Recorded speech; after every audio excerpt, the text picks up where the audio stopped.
He's a guy who almost is a throwback, not just because of when he played, but because he spent his entire career with one team, the New York Jets. So it's great to catch up with former All-Pro receiver Wesley Walker. And I started out by asking him about this time of the year.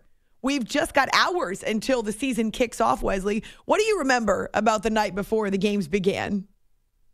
Well, you're very excited, and everybody's undefeated at the beginning of the season. And as a youngster, you're not realizing what it takes to, win a championship or get into the playoffs and hopefully ultimately get to the Super Bowl. And the fact that I played 13 years, and I think I had maybe 3 opportunities to get to a championship and ultimately the Super Bowl. And there was a period where we were 10-1 in one period, and I thought we were going to the Super Bowl, and then we end up getting in the playoffs, but we lost 5 straight. And you just don't know when you're going to get that opportunity. And as a youngster, you don't really realize that. And as you get older, you finally figure it out that, hey, I may not ever get a chance to play in the Super Bowl or get this opportunity because of injury or whatever happens during that time. And you really have to seize the moment. And I think as a youngster or when you first start out, you don't realize that until, you're older and then after your career. And I hope that the guys that really, and especially the Jets, because I'm a Jet fan, I hope they really realize what's at stake, and you got to play it like it's your last. And I don't think a lot of players realize how hard and difficult it is, and that's why I admire, and a lot of Jet fans get mad at me, the New England Patriots have done that year in and year out, and I admire the fact that from the top to bottom that they've gotten it done, and it's so hard to even get there, and they've done it multiple times, so that's a credit to them, and I only wish I'd had that opportunity. I very often have players tell me it's really difficult to win one game, let alone 10, or get to the playoffs. So, Wes, we spent some time on the show asking listeners why they love football so much, and many of them said the team concept. And I read a couple of columns in which you'd been quoted talking about winning the team MVP award in your time with the Jets. You spent your entire career in New York. How much did it mean to you to be part of that team and that franchise? Well, when I look back on my career, and a lot of players that I've watched even after my career was over, they go to different teams with the free agents and thing, and I look at even teams moving around, there's no loyalty, and I thank God that I was with one team throughout my career. But you mentioned being voted MVP, and that's a tribute not only to myself but to my teammates. And honestly, when Wesley Walker had success, I couldn't do it without my teammates. And I had one of my best games ever against the Miami Dolphins in '86, but if it wasn't for Kenny O'Brien, and I could think of a little block on a blitz pickup by a running back, Johnny Hector, that play wouldn't have worked. So it's the ultimate team game. And when you get voted most valuable player by your teammate, that's just the ultimate. And when you have a chance to go to the Pro Bowl and you play amongst the best, that's just the icing on the cake. But the icing on the cake would have been getting to the Super Bowl. And I remember in 1982, we had a chance. We had a plan as if we're going to the Super Bowl. We were in a strike-shortened situation, and we came back and we were on a roll, and we went to the championship, and we lost the game, and it was over. And when you go to the playoffs and you're in the midst of going to a championship, you have that opportunity, and then you lose, there is no tomorrow, and that's just an awful feeling. And people always ask me, do I miss the game? And, I miss the camaraderie, the team, the players, and I've had a lot of guys that I've been close to, and then you don't see them again. But the fact that we didn't win, we didn't get to the Super Bowl consistently, and the fact that I had several injuries, and when you lose, it's not so fun. So I don't miss that, but I do miss the team aspect of it and having success. He spent 13 years with the New York Jets, a former All-Pro receiver. Wesley Walker with us here after hours on CBS Sports Radio. In the wake of Andrew Luck's abrupt retirement, you gave an interview in New York in which you indicated that you were really emotional watching him share his reasons for stepping away from the game. Why is that, Wes? Well, a lot of people don't know me. There are people that are close to me, and I'm very emotional. But when I heard him speak at his press conference, and I've been through a series of injuries, and I know what that feels like. And I can remember my last year, I couldn't even bend over to touch my toes, and not knowing I had a real serious back injury, and not only my back but my neck, and you're trying to get through training camp. And I remember taking Vicodin just to get through practice, and you're taking injections. I was getting my knee drained before games, and all this culminating. And when you're trying to get ready and to prepare yourself, and you're playing against some caliber people, you have to be on your game. But not feeling good, not being happy, and being in tip-top shape. And I used to have some of the trainers would say, Wesley Walker at 50% is better than your backup at 100%, which is, you got to be crazy to think that way to get on the field where you're taking a chance on being hurt seriously. And I'll be honest with you, all my injuries have culminated from playing in the National Football League. And to be honest with you, most of my major surgeries have come after my career. I had a very serious neck injury in '86. I was contemplating retirement, and I played 3 years, more than probably what I should have. I had a chance on breaking my neck, and since then I've had a fusion, C4 through 7. I have 14 screws put in there, a plate and a cage. In 2014, I had a 6-level back fusion, L2, 3, 4, 5, and S1. I've had my right shoulder reconstructed, but in 2014 I had my shoulder done, also a rotator cuff, and my Achilles, and that was all in 3 surgeries in 2014. And right now I'm struggling, and people don't see me, they'll see me in a suit and tie, and I'm out, and they'll say that, God, you look like you still can play, but I have all this atrophy. I was looking at my body when I got out of the shower this morning. I have the thinnest little legs, and I was telling my wife that I look like Jerry Holmes, this defensive back I played against, who hit me in practice, and he's one of the toughest guys I've ever played against. And he hit me so hard I went paralyzed. But I look at my body is really thin. I got this atrophy. I'm losing motor function in my right hand. And if you look at my hands, they're like skeletons, and I used to shake a lot. And I have different things in both left and right hand that are it's hard to even explain where my ligaments catch, and I have this pain with tingling and numbness. I haven't felt my feet; they're numb since 1986, and I have this stiff neck, these headaches, the back, and I right now I'm going to see my doctor actually tomorrow. I was with the physician assistant where they were going over my X-rays, and now they're looking where they did the operation from my neck and my back, and in between there I have the thoracic, which is T234, where it could be affecting the way I walk, because in the mornings I can't even hardly walk when I drive. I go to the Jet games, and it takes me a while to get going. I've almost fallen over.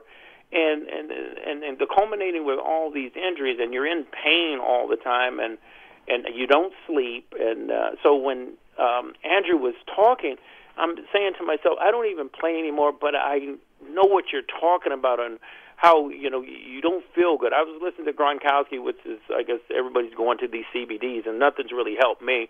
But he said he just wasn't happy and he wasn't functioning. And you're not playing up to the level that you know you can function at, and you have to be in tip-top shape. And when you have these injuries, and which is, you're going to have this throughout the year, you're not going to function at 100%. And that's just the risk that you take. But the problem I have now, knowing what I know now, I never knew I was going to feel this way. And most players say they would play this game, they would do it all over again. If I knew, the way I feel right now, if I knew what would be taking place right now the way I feel, there's no way I would play this game. And it's not that I don't love the game. I love the game. And I wouldn't have taken shots. I wouldn't have, I wish you could have seen me on the sidelines. The one year I'm blind in one eye, and I hit my eye was swollen. I had stitches in one hand, and I'm on the bench with the ice packed on my leg, and I'm saying, what am I doing? And I'm still trying to play, and I wasn't functioning. That's not fun, and that's why I could relate to what Andrew was saying, and it just made me hurt because I feel people don't know what goes into it. And then the fact that people would boo him going off the field, and they have no idea what it takes to play on this level on a consistent basis. And this is how they repay you when you've given your all and you've laid it out on the line. And a lot of fans, they don't know what you go through week in and week out just to get on that field of play. And I remember a doctor say, you take that chance when you step on a practice field, on a playing field, you could break your neck, so it's your choice. And I took a chance, and I even signed a waiver to play. If I had broken my neck, I don't know what I would have done, but I thank God to this day, because I played 3 years longer when I took this hit, and I ended up hitting somebody in '89. And my doctor always says, you're lucky that you got out of the game with not being paralyzed, and I thank God for that. But there's a part of my neck was completely closed with spinal stenosis, and right now I was looking at my x-rays, and it's just scary that it may not get better, and that's what I'm concerned about at this time. The NFL's made a public stance. It's become really the soapbox of the league to prevent head and neck injuries. Do you think the league's effort is making a difference? I don't think so. I think they have to try to do something, or even if they try to give you the idea that they're trying to correct the situation, or try to address the injury issue. But this is a contact sport. I don't care what rule changes that you make. I mean, you could just be tackled and hit your head the wrong way. It's a contact sport, and that's a risk that you take. You can manufacture helmets or padding, but there's so many injuries that occur with non-contact. It's just the nature of the sport. And when you talk about guys that are colliding, collisions, especially linemen who hit every play, and now they're dealing with the CTE issues and concussions. Back when we were playing, hey, you go in there, you hold your fingers up, you're okay. And I was never even diagnosed with one, but I remember Harry Carson telling me, Wesley, have you saw stars? Yeah. Have you had a stinger? Oh, yes. You've been concussed. And he will not let his grandson play football. I would give kids a choice, but there are kids out there who have had multiple concussions, and they will still play this game, and they're taking a risk, and that's what I care about. But most players, they will play this game, and they're making a ton of money these days, and they probably would do it over and over again. I'm not one of those players, but I will say, and I'm happy that the NFL has tried to make some changes, and they have to give the facade as if they're trying to do everything they can do to correct this situation. But this is a contact sport, and it can't be avoided. I don't care what helmet, what padding. You get hit the right way, you're going to get hurt. That's just the risk that you take. I think we did things as athletes not knowing some of the risks, because I've heard Marty Lyon said we knew the risk we were taking. I honestly didn't know the risk I was taking. I went out there with my neck, and I had doctors, hey, you were taking a chance, but I had a doctor tell me, hey, we take that chance every time you step on the field. But you really don't know the risk until something really bad happens, and that's what I'm trying to convey to my younger role models, that you have to be aware of this situation, that certain things can happen, and that's a choice that you have to make. My choice was to play, and I'm in the condition I am in because of my poor choices. If I had the choice to do it over again, I would not. But most players would do it over and over again. I don't know if it's the money, the love of the game. Everybody's different, but I don't have the answer to this one, but I know that I would not, because I do not like feeling this way. I wish you could see me, and you can. My wife attested this, getting up in the morning, the struggles I have just walking or getting up out of bed to start my day. It's drudgery, and nobody sees what you go through to get yourself through the day. But I work with people. I taught for 25 years. They give me encouragement. There are people worse off than me. I deal with people who have cancer and hospice, and I put things in a different light. There are people out there that are struggling worse than I am, and that's the way I can put at least a positive spin on it. But I tell you, Amy, I am hurting every day. And I'm starting to worry about my memory, and that's another thing I get in fights over with my wife about. And I think I'm fine, and she says no. Well, in this case, I hope your wife is not right. But I do appreciate you being so honest and candid about some of the struggles that you have now in the wake of football. And yet I so admire you, Wes, because you've chosen to figure out ways to give back. And so after you left the game, you were able to get your degree first in psychology, and then you taught for a while. My mom's a teacher, so I love that. And now you spend time working with the elderly. Why is it so important for you to volunteer and work with others? It's positive, and I don't think athletes or celebrities get enough of the positive things they do. And you just mentioned the fact that one of the proudest things I ever did was I went back to school to, and the year I retired in '89, I received my master's degree at Fordham University. And most athletes don't graduate, and it was difficult for me because I wanted to get my degree out of Berkeley. And I was majored in economics, and I remember Richard Todd, who went to Alabama, and he could take classes out here to finish up and still get his degree. Well, I petitioned my economics department, which they gave me approval, but the school itself wouldn't.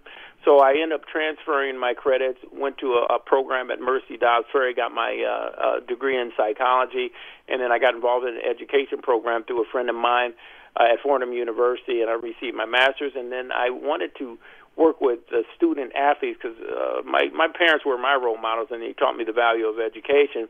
And I wouldn't have earned a scholarship because of my grades. I had a chance to go to any major college in the country, and a D1 school at that. But it was because I was a good athlete, but more importantly, I was a great student. So that's what I wanted to convey over to the kids that I work with, and I got into teaching. And it was just a wonderful thing for me to do, and it's one of the best things I've ever done. I ended up teaching for 25 years, and I've tried to be a role model, and I really couldn't physically do it anymore. And I really started out in special ed when I first started in the classroom, and then I wanted to do phys ed because I wanted to coach and educate the student athletes, and I was able to do that. But I finished up my last 16 years at an elementary school, and I probably had more fun than anything else. And when I retired, you have a chance to give back to the community and do certain things. And my wife started a little companionship aid business with the elderly, and I volunteer my time, and I work with, adults 88 to 100. I had a guy that was 102, and I enjoy just being around them. But why I do this is that they're struggling with walking, with dementia, with Parkinson's. Some of my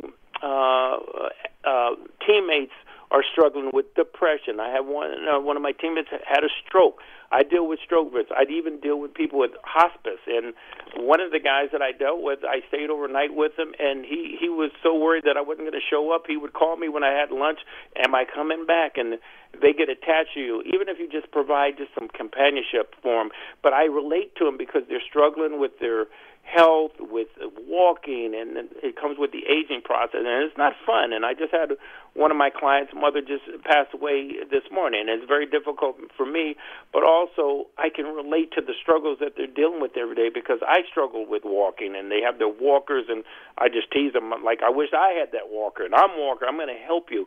And you just have a special place for people, but whether it's a young elementary school kid, an infant, or somebody that's 80, 90, 100 years old, I'm just going to care for them like they're my own family member. And I'm blessed. I have 3 wonderful children. I have 3, actually, my wife now has 3 kids too. So I have 6 kids, 4 grandchildren. So I include them as my family. I love family, and I know that I'm going through a lot, but I want to give back because I know what it feels like to not have a situation or things that could be down. I have friends that are going through cancer that are younger than me, and so my plight of what I'm dealing through is very minuscule. I just had a friend of mine, I just found out, I helped his son, and I've known him since he was 9. He was going blind. He lost his eye, and I was blind and from birth, and I was able to encourage him. He's one of my best friends. He's married now. He came out to visit, but his dad now has cancer, who was a teacher who contacted me to talk to his son to try to encourage him, and he's been a friend for me. The family flew me out to California to be at his graduation. They threw this brunch. They gave me a car, a hotel. Those things that I never knew you could have an impact on people. And so as a role model, as a celebrity athlete, I try to give back, and hopefully people in turn will do that or be positive and look at what I'm doing and what others are doing in a positive way, and they can give back to others, and that's all I try to do. And I love people. So I hope that one day, the world would change and be able to love one another and help each other, and we'd have a better place. Well, sir, I think very often we go through difficult times in our own lives so we can relate and identify with others and help them when they have to go through the same thing. So I really admire you for giving back.